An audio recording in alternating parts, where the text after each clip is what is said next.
Avant de commencer la vidéo la famille, je voulais vous dire que cette vidéo est sponsorisée par We Are Chain Nation qui est un site de bijoux qui a collaboré avec beaucoup de rappeurs. C'est vraiment des chaînes de bonne qualité, tu peux retrouver des chaînes un peu comme les rappeurs américains, des trucs assez gros, ou alors tu peux trouver des trucs beaucoup plus fins. Je te parle de ce site parce que j'ai un code promo, moins 30%, NGZ30, donc si t'es intéressé, n'hésite pas à aller faire un tour dans la description. J'espère que vous allez bien, moi personnellement ça va super, on est parti pour une vidéo, j'espère qu'elle va vous plaire. On est sur l'histoire de Melly. Avant de commencer, là tu vois je me suis assis frérot, là ça veut dire on va parler sérieux. Avant de commencer, pourquoi il y a ça derrière moi putain? Avant de commencer je tiens à dire que les vidéos c'est pas pour inciter à je sais pas quoi. Parce que depuis qu'il y a la drill en France, t'as des gens ils croient trop les rappeurs, ce qu'ils racontent dans leurs textes et tout. Alors qu'il y en a très peu qui racontent la vérité. Il y en a plein ils parlent de quartier, ils sont interdits de leur quartier. Il y en a plein ils parlent de planter, ils ont jamais mis un coup de poing. Donc voilà bref. Je fais les histoires, prenez ça comme un reportage. Comme si tu regardes un truc sur Mérine, sur Redouane Fade, je sais pas. Tu regardes le reportage et je pense que t'as pas envie de devenir comme lui. Enfin, à part si t'es bête. Ouais, je pense qu'il y a des gens, ils sont bêtes quand même. Mais voilà, bref. Faites attention à vous, la famille. Soyez pas incités par ça. Ces mecs-là, dans les vidéos, ils ont pas le choix. C'est leur vie, elle est comme ça parce que leur ville, dès que t'es petit, en fait, tu dois rejoindre un gang. Si tu rejoins pas un gang, tu peux te faire tuer. Et même quand t'es dans un gang, tu te fais tuer. Et même quand tu perds, tu quittes la ville, tu reviens une fois, les mecs ils arrivent pour venir te tuer. Donc ça c'est pas une vie sur laquelle faut pas rêver de ça et tout ça, parce que c'est pas le but. Nous on est bien en France, au Canada, en Belgique, en Martinique, en Guadeloupe, en Réunion, n'importe où, en Suisse. On est bien, on peut éviter ce genre de choses, donc évite-le. Et tu verras que si un jour tu fais une dinguerie, que je te souhaite pas de faire, hein, tu verras que quand tu vas rentrer en prison, bah tu vas sortir, les gens ils vont parler de toi comme si t'étais un bolos. Et quand tu seras en prison, ils vont même pas se rappeler de toi, ils vont pas t'envoyer d'argent, et tu vas sortir, ils auront tous fait leur vie. Donc c'est pas une vie sur laquelle faut rêver tout ça. Bref, force à vous. N'hésitez pas à balancer un like et abonnez-vous à la chaîne quand même pour le référencement, commentaire, hashtag cactus dans les coms. Cette fois-ci c'est hashtag cactus. J'aime trop les cactus.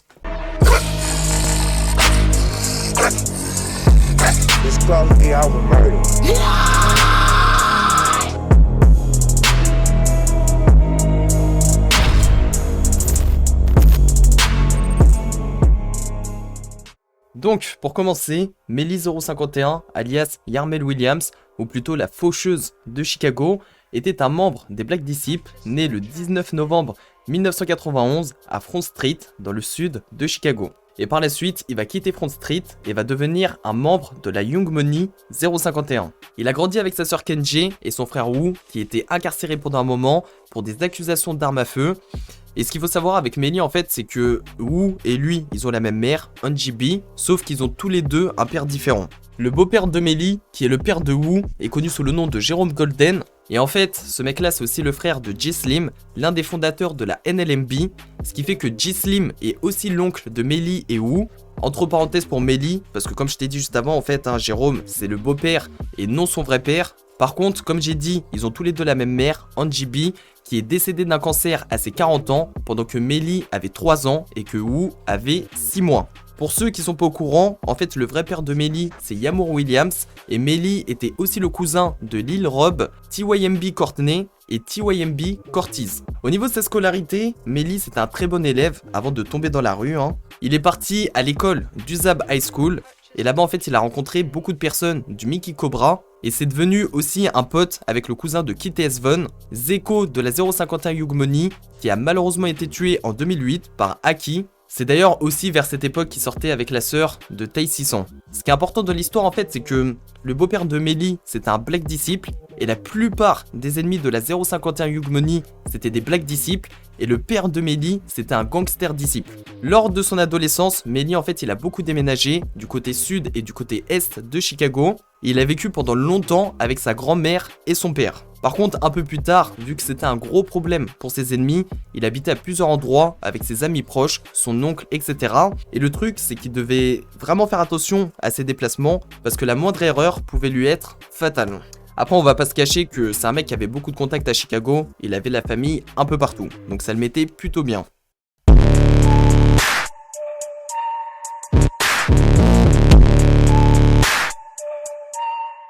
Pour ceux qui connaissent pas la 051 Young Money, ou alors très peu, c'est un set qui s'est formé aux alentours de 2006, à peu près où leur histoire avec la THF 46 ont commencé, et le premier corps de cette guerre est celui de Los de la 051, qui a été tué le 13 mars 2008 à l'âge de 20 ans, et le premier corps du côté de la THF est celui de Kint.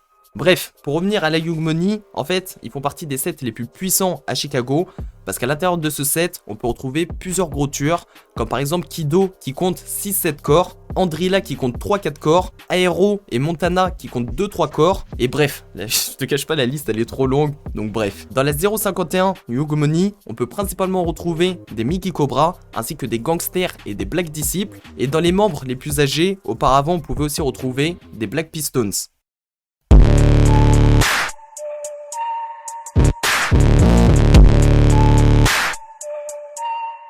Alors ce qu'il faut savoir avec Melly, c'est qu'il a commencé à tirer sur les hops de la 051 entre 2010-2011 à peu près.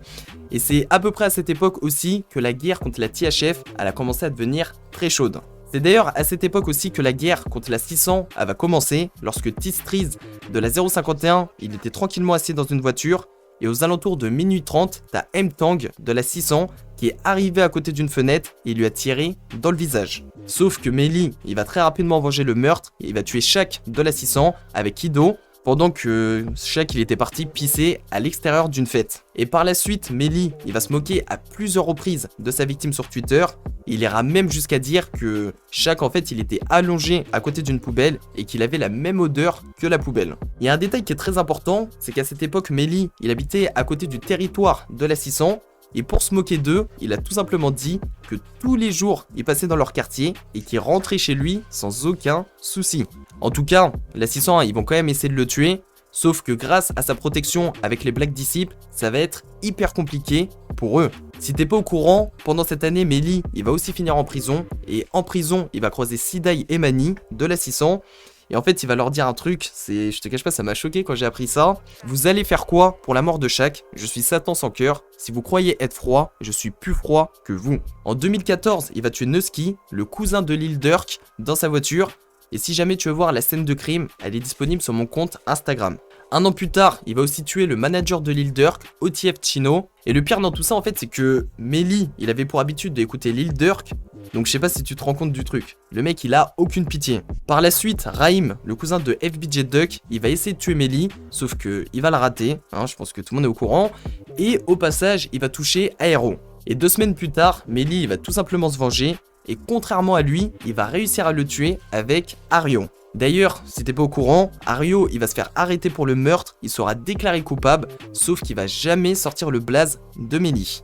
Et si t'as regardé la vidéo sur FBJ Duck que j'ai fait, c'est à ce moment-là que FBJ Duck il va partir à l'enterrement et qu'il sera entouré de plein d'ennemis de son gang. En 2016, Melly il va tuer Delvon Weston de plusieurs balles dans la poitrine et 3 jours plus tard, il va aussi tuer Trevon Dickerson d'une balle dans la tête et dans l'abdomen. Un autre jour, on a Lil T qui va essayer de tuer Crump et Melly il était présent à ce moment-là et t'as une balle qui va passer juste à côté de sa tête. Il aurait pu mourir à ce moment-là. En 2018, il va tuer T.Y. alias Tyrone Marshall d'une balle dans la tête. Et un autre jour, il va croiser plusieurs personnes de la famille à Durk devant un McDo. Et dans ces personnes, en fait, on peut retrouver D-Tang, OTF Fresh, Baby D. Et ce qu'il va faire, Melly, c'est qu'il va ouvrir le feu. Il va toucher les 3 personnes dans la voiture. Mais la seule personne qui va mourir dans l'histoire, c'est Baby D. Dis-toi juste un truc, c'est que un jour, Melly, il a fait un live. Il écoutait une musique à Durk. Et dis-toi qu'au moment où Durk, il va dire qu'il a de la peine pour les gens qui sont morts dans sa famille, qui ont été tués et tout ça, il va lâcher un gros sourire. Au passage, on a aussi la 051 qui se sont moqués de Durk et t'as Andrilla qui va balancer un tweet, comme je t'ai mis à l'écran. Bref, dis-toi qu'au total, Melly, il a réussi à tuer 8 personnes, sauf que très rapidement, ça va être à son tour d'être la cible d'une attaque.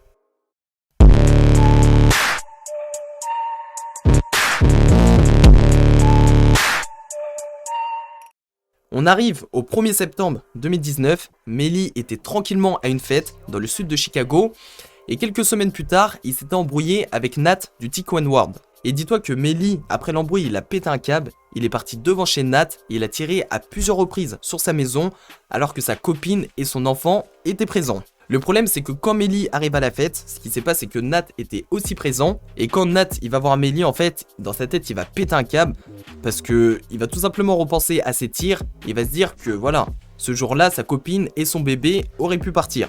La suite est simple, Nat il va faire semblant de quitter la fête et d'un coup il va se retourner vers Melly, il va sortir son arme et lui tirer dessus à plusieurs reprises dans la poitrine, dans l'abdomen et à l'aine. Au passage, il va aussi blesser une femme. S'il y a des personnes qui veulent voir, parce que en fait on a la vidéo de la fête quand ça finit en fusillade, comme d'habitude, c'est disponible soit sur Discord, soit sur mon compte Instagram qui est disponible dans la description. Ce qui va se passer par la suite, c'est que la 051, ils vont connaître le nom du mec qui a tué Melly. Il y a des personnes qui étaient présentes le jour de la soirée, et en fait, ils ont vu Nat quitter la pièce, enfin quitter la fête. Et le truc, c'est que le Tiquan World, ils vont se moquer à plusieurs reprises de Melly sur Twitter, donc tu connais, c'est la guerre. Quelques mois plus tard, après la mort de Melly, t'as le Melly Way qui va être créé, et si tu connais pas le Melly Way, en fait, c'est tout simplement une alliance entre la 051, le Geo Drive, ainsi que la 757. Sauf que, pour l'instant, en fait, le tueur de Melly, il est actuellement en prison pour une histoire d'arme à feu, mais je pense que à sa sortie, le Melly Way, ou alors la 051, ils vont tout faire pour le tuer. En conclusion, Melly, c'était vraiment un gros démon de la 051 Yugmoni qui était respecté par beaucoup de personnes. Et il y avait beaucoup de personnes qui avaient aussi peur de lui. On va pas se cacher que vu les choses qu'il a pu faire ou les choses qu'il a pu dire, enfin, vu son comportement, sa mentalité et tout ça, le mec c'était clairement un psychopathe. Et dis-toi que ce mec, en fait, il compte plus d'une vingtaine de fusillades à son actif. Et 8 corps, comme je t'ai dit juste avant. Le pire dans l'histoire, c'est que il a tué beaucoup de personnes, et il se moquait tout le temps d'eux, sur Twitter, en live, etc. Sauf que la police, ils ont jamais réussi à l'incarcérer pendant longtemps. Bref, c'est ici que se termine cette histoire incroyable. J'espère que la vidéo t'a plu. Si c'est le cas, frérot, n'hésite pas à balancer un like, abonne-toi à la chaîne, active les notifications. Et j'espère que t'as kiffé. Pas les trucs sombres qui se sont passés à l'intérieur, mais le fait que l'histoire soit détaillée, que voilà, qu'on explique, on essaie de bien expliquer les choses et tout. Balance un hashtag dans les commentaires pour le référencement, ça ferait plaisir de ouf. N'hésitez pas à aller checker les épisodes précédents. Faites gaffe à votre santé mentale, regardez pas trop mes vidéos d'affilée parce que tu vas devenir taré, enfin pour les plus jeunes et tout ça. Et bref, c'était NGZ, gang. Si c'est bien la fin dans ça c'est qui moun ban compter. Si on rentre la jolan ça c'est qui moun ban compter. Si ni problème à régler, on ça qui moun qui paré. Si on seul mais aller, on ça c'est qui moun ban